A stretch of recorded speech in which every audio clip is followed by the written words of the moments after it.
Rossana Mahvi is our teacher. We're alternating. Rossana is a native Washingtonian. There must be at least one other in the room. They're very rare people, I find out. We are. She has a University of Maryland degree in sociology. She worked as coordinator at what was called the Brain Food nonprofit organization, which taught high school students life skills through culinary arts, otherwise known as cooking. Yeah. You can tell she's a graduate student. She's a graduate at the University of, she graduated from the University of Maryland in 2008, taught 4th grade at Center City Public Charter School, and then became an inclusion specialist. Is that the same as admissions? No, so the inclusion specialist is a special educator. And is working for a master's degree at American U in special ed, and is working now at the lab school in 3rd grade. Will you come up here? Yeah. If I could just mention to the speakers, the podium broke. The top is not attached, so be careful you don't break a foot. Just to add a little more pressure to you. So I was fortunate enough to have a Reset volunteer for the 2 years that I taught 4th grade.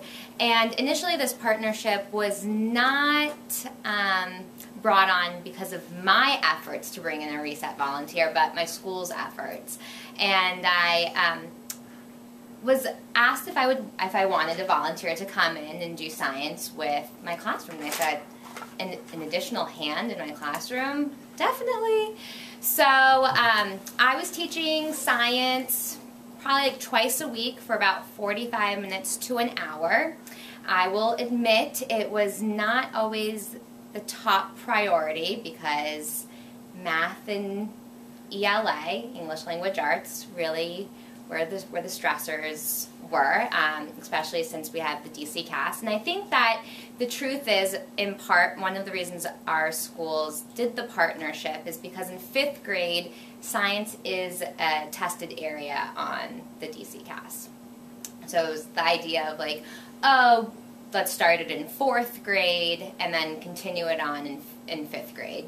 I loved teaching science, and I felt like I'd started the foundations of building that enthusiasm with my students. There just wasn't, I felt like, enough time in the schedule. So I will say I wasn't scared. It just, truly, unfortunately, wasn't a huge priority in relation to the other things that go on in all of the focuses in the curriculum. However, so having a volunteer, I saw as an opportunity, and to have a retired scientist at that, as an opportunity to really bring science to life. So yes, I was doing the experiments, but soon I'd have a volunteer in my classroom who was a scientist, like a real-life scientist, and it's more than what the students see like on Phineas and Ferb, which is a popular cartoon, of like the mad scientist in their room. So truly bringing it to life for them. Now, I would say that in the 2 years that I had a volunteer from Reset in my classroom, one was more successful than the other, and I think it goes back to the collaboration and the success that we had in working together and what they were going to do in the classroom.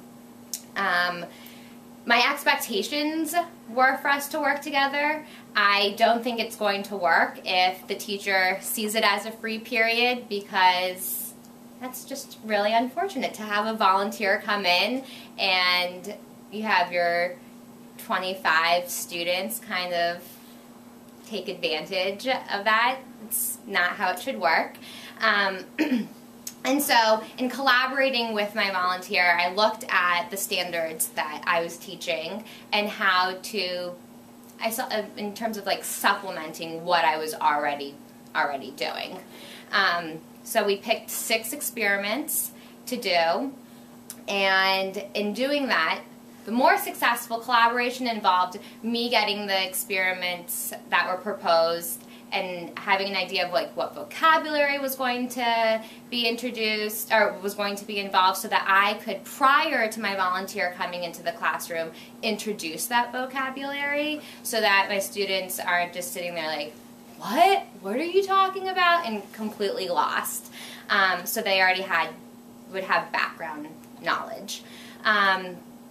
Another thing that made it successful is that it was, again, going along with what I was already doing in the classroom.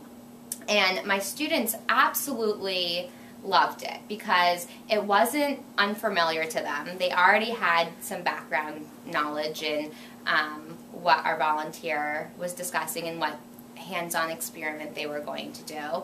And so it really brought what we were talking about, like in the textbook, and what I was giving my lessons on, it brought a whole nother dimension to it, because it truly, again, just brought it to life. And I can't stress enough how important it is to make it hands-on and engaging. Now with that though, it doesn't work if you have this really engaging hands-on experiment, but there's only 2 roles in it. So here you have a class of 25 students, and there's only 2 things for students to do. You want to make sure, and this comes back to working with your teacher, that every student has a role in what is going on. That's going to deter from having arguments, from the misbehaving, and like excess commotion of like, no, it's my turn, it's my turn. Having specific roles for the students is key. But again, you have to work with your teacher in making sure that the experiment is appropriate, and that you can always develop roles for students to have in the experiment. And that again goes with working with your teacher. So if you have had an experience where you haven't been able to have that successful dialogue and to collaborate, I'm going to apologize on behalf of the teachers, but it really is so essential to the success of what goes on. So in addition to making sure that the students each student has a role, hands-on, making sure as well that the teacher, you want, yes, the teacher to be engaged and to know what's going on as well. So planning together the best you can through email communication, what the experiment entails and how appropriate it is. Now, you don't want to come in with this really awesome lesson, but you're using science terminology that's up here, and our students may not be at that level or exposed to that. So making sure that it is reachable for the students as well. And I mean, I've had a fabulous experience with it, and my students absolutely loved it. And I will end in saying that last year's science fair winner was in my classroom, first and second. And so, I mean, I really do think that goes along with building that enthusiasm for science and math in the classroom, and it is a really valuable partnership. Well, Thank you.